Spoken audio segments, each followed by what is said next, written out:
तर महादेव मुंडे हत्या प्रकरणातील संशयित आरोपी गोट्या गित्तेचे नवनवीन कारनामे समोर येत आहेत. विधानसभा निवडणुकीत गोट्या गित्तेनं ईव्हीएम वरती मतदान करताना स्वतःचा लाईव्ह व्हिडिओ काढून समाज माध्यमांवरती पोस्ट केला होता.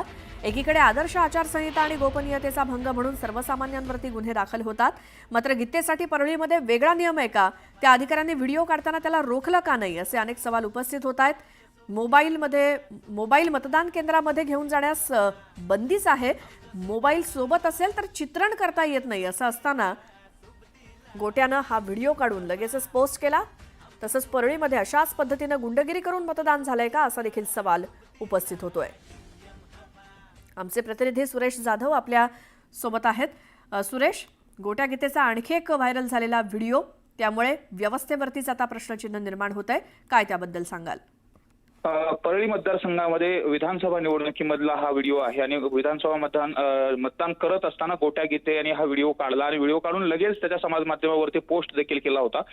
प्रश्न निर्माण होतो की आदर्श आचारसंहिता आणि गोपनीयतेचा भंग म्हणून मतदान केंद्रामध्ये मोबाईल देखील घेऊन दिला जात नाही. मात्र गोट्या गीतेने सर्रास त्या ठिकाणी जाऊन तो व्हिडिओ काढला देखील आणि बीड जिल्ह्यामध्ये अशा ज्यांनी मोबाईलवरती व्हिडिओ काढले होते त्यांच्यावरती काही ठिकाणी गुन्हे देखील दाखल करण्यात आले. मात्र गोट्या गीतेवरती गुन्हा का दाखल झाला नाही, असा देखील सवाल उपस्थित होतो. फक्त गोट्या गीतेच नाही तर गोट्या गीतेचा मित्र असलेला सुदीप सोनवणे याचा देखील अशाच पद्धतीचा व्हिडिओ आहे, तो देखील त्याने त्याच्यावरती पोस्ट केलेला आहे. त्यामुळे परळी मतदारसंघामध्ये या अगोदर मतदानाच्या दिवशी मारहाणीचे देखील प्रकार समोर आले होते. यामध्ये राष्ट्रवादी शरद पवार गटाचे नेते यांना देखील मारहाण करण्यात आले होते. उमेदवाराला देखील अडवण्यात आलं होतं. हे सगळे प्रकार घडलेले असताना अशा पद्धतीनं गोट्या गीते त्याचबरोबर कैलास फड यांच्याकडून देखील मारहाण करण्यात आलेली होती.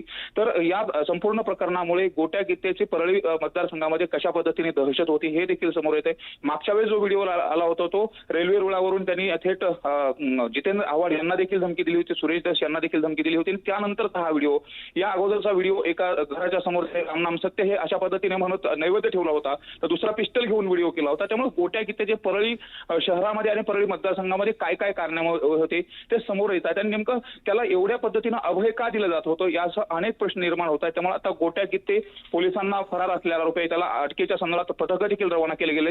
नेमकं गोट्या गीतेला अटक केली जाणार कधी, असा देखील सवाल उपस्थित केला जातो. मात्र सर्वसामान्यांना वेगळा नियम आणि गोट्या गीतेला वेगळा नियम आहे का, असा देखील सवाल उपस्थित होतोय. बिलकुल सुरेश, धन्यवाद या माहितीसाठी. आता या बुलेटिनमध्ये बघूयात बातमी 36 जिल्ह्यांची. पायाभूत सुविधांचे प्रकल्प वर्षानुवर्ष चालू न राहता ते प्रकल्प हाती घेतल्यानंतर 3 वर्षात पूर्णत्वास जायला हवेत, असे निर्देश मुख्यमंत्री देवेंद्र फडणवीस यांनी दिले. अजित पवार मुख्यमंत्री होईपर्यंत आता आपण गप्प बसायचं नाही, असं आवाहन हसन मुश्रीफ यांनी कार्यकर्त्यांना केलं. सांगलीत आयोजित केलेल्या पक्षाच्या मेळाव्यात मुश्रीफ बोलत होते. शेतकरी नेते रघुनाथ पाटील यांनी शेतकऱ्यांना अजब सल्ला दिलाय. सरकारी अधिकाऱ्यांची तक्रार वरिष्ठांकडे करू नका, हे अधिकारी फक्त माराला भितात, त्यामुळे सरकारी अधिकाऱ्यांना मार द्या, असा सल्ला त्यांनी दिल्यामुळे खळबळ उडाली.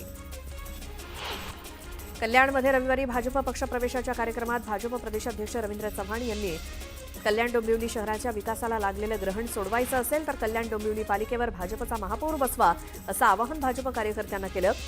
हाच शब्द आणि त्याचा धागा पकडून मनसेचे नेते राजू पाटील यांनी चव्हाणांना आव्हान दिलं. त्यांच्या पापात भागीदार व्हायचं नसेल तर यापुढे या चांदभाईंची नावं घेऊन बोलतात तर बरं होईल, असं आव्हान देखील त्यांनी दिलं. उपमुख्यमंत्री एकनाथ शिंदे यांनी माजी खासदार भास्कर पाटील खतगावकर यांच्या नांदेड इथल्या निवासस्थानी सांत्वनपर भेट दिली. गेल्या शुक्रवारी भास्करराव पाटील खतगावकर यांच्या पत्नी तथा अशोक चव्हाण यांच्या मोठ्या बहीण स्नेहलता पाटील खतगावकर यांचं निधन झालं होतं. यावेळी दिवंगत स्नेहलता पाटील खतगावकर यांच्या प्रतिमेला पुष्प अर्पण करून त्यांनी श्रद्धांजली वाहिली.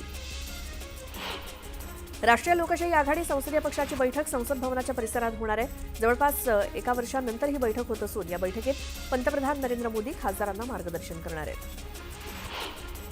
छत्रपती संभाजीनगरमध्ये महापालिकेकडून अतिक्रमण हटवण्याची मोहीम सुरू आहे. कालपासून सुरू असलेली कारवाई आज देखील सुरू आहे.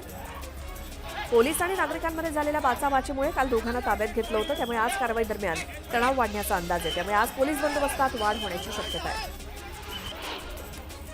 नागपूर येथील ख्रिस्ती समाजाच्या पारंपरिक दफनभूमीवरती बेकायदेशीर खरेदी खत तयार करून अनधिकृत ताबा मिळवण्याचा प्रयत्न सुरू असल्याचा गंभीर आरोप करण्यात आलाय. या प्रकाराचा निषेध करत समाजातील नागरिकांनी पोलिसांकडे धाव घेतली असून कठोर कारवाईची मागणी करण्यात आली आहे. धाराशिवमध्ये खासगी सौर प्रकल्पाच्या लाईनसाठी शेतकऱ्यांच्या जमिनींमधनं वीज वाहिनीची लाईन टाकली जात असून लाईन टाकणारे जोर जबरदस्ती करत धमक्या देत हे लाईन टाकण्याचं काम करतायत. त्यामुळे शेतात पोल बसवणं थांबवा, अन्यथा त्याच पोलला फाशी घेण्याची परवानगी द्या, अशी अजब मागणी शेतकऱ्यांनी प्रशासनाकडे केली आहे. अहिल्यानगर जिल्हा परिषदेच्या आवारात अंगणवाडी सेविका आणि मदतनीस कर्मचाऱ्यांनी ठिय्या आंदोलन करत जोरदार घोषणाबाजी केली. पोषण ट्रॅकर ॲपद्वारे THR वाटप करताना फेशियल रिकग्निशन सिस्टीममुळे निर्माण झालेला गोंधळ, निकृष्ट दर्जाचा आहार, वेतन श्रेणी, महागाई भत्ता आणि मानधनवाढीच्या प्रश्नावरती आक्रमक भूमिका घेण्यात आली आहे. यवतमध्ये जाळपोळ आणि दंगलीनंतर जिल्हाधिकाऱ्यांनी संपूर्ण दिवसभर जमावबंदीचे आदेश जारी केले होते. मात्र या जमावबंदीचा आदेश काही प्रमाणात शिथिल करण्यात आलाय. सकाळी 6 ते रात्री 11 वाजेपर्यंत जमावबंदीचे आदेश शिथिल करण्यात आले. जिल्हाधिकारी जितेंद्र डुडी यांनी या प्रकरणी नवीन आदेश काढलेत. पुण्यातील नांदेड सिटी भागात पालिकेच्या जायका प्रकल्पाचं काम सुरू होतं. यावेळी मातीचा ढिगारा अंगावरती पडल्यामुळे 4 कामगार ढिगाऱ्याखाली दबले गेले. त्यातील 3 वाचवण्यात यश आलं असून एकाचा दुर्दैवी मृत्यू झालाय. वर्धा जिल्ह्यातील खरंगळा आणि बांगळापूर परिसरात 5 वाघ रस्त्यावरती मुक्त संचार करताना दिसून आले.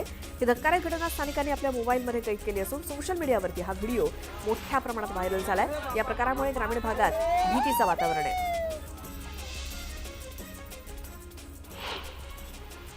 त्यानंतर राजकीय वर्तुळातून एक मोठी बातमी. अजित पवार मुख्यमंत्री होईपर्यंत आपण गप्प बसायचं नाही असं आवाहन हसन मुश्रीफ यांनी आपल्या कार्यकर्त्यांना केलं.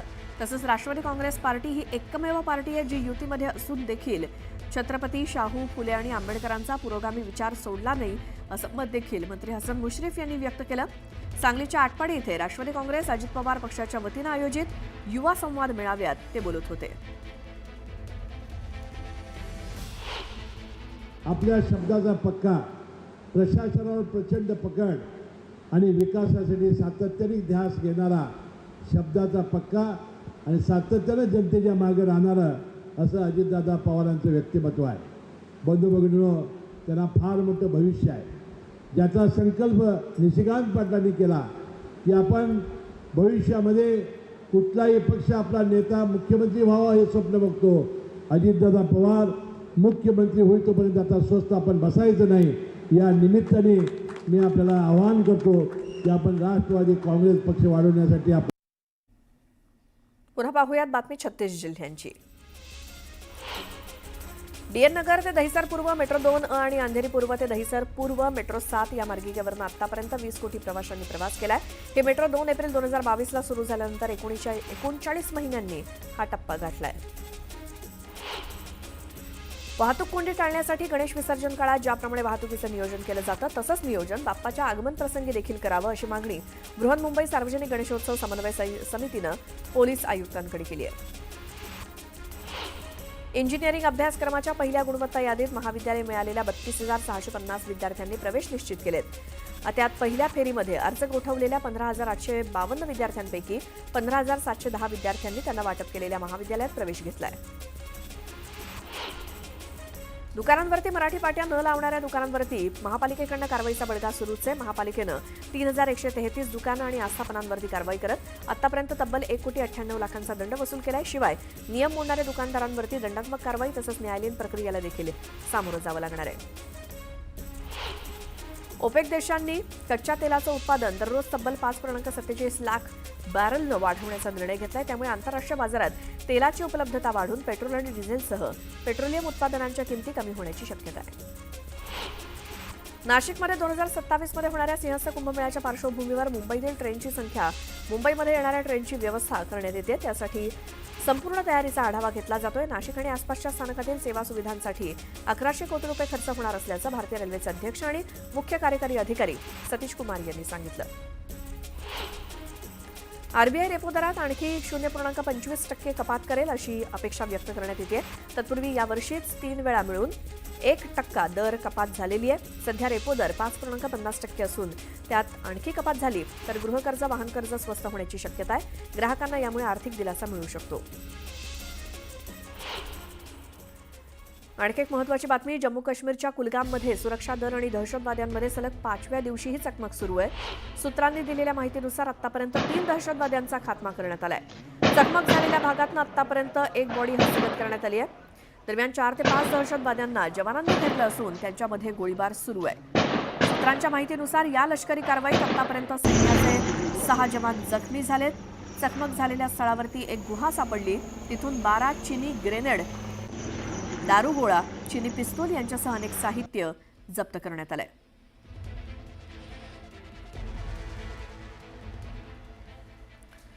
पुण्यात एक मोठी बातमी. हडपसर परिसरात कोयता गँगनं धुडकूस घातलाय. हडपसरमधील 17.5 नळी इथे टोळक्याकडनं वाहनांची तोडफोड करण्यात आली.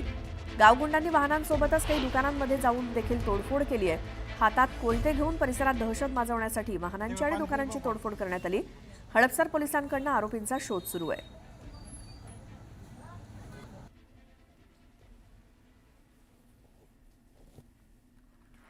छत्रपती संभाजीनगरमध्ये महापालिकेकडनं अतिक्रमण हटवण्याची मोहीम सुरू आहे. सोमवारपासून नरेगाव भागामध्ये तोडक कारवाई सुरू करण्यात आली आहे आणि ही कारवाई आजही अशीच राहणार आहे.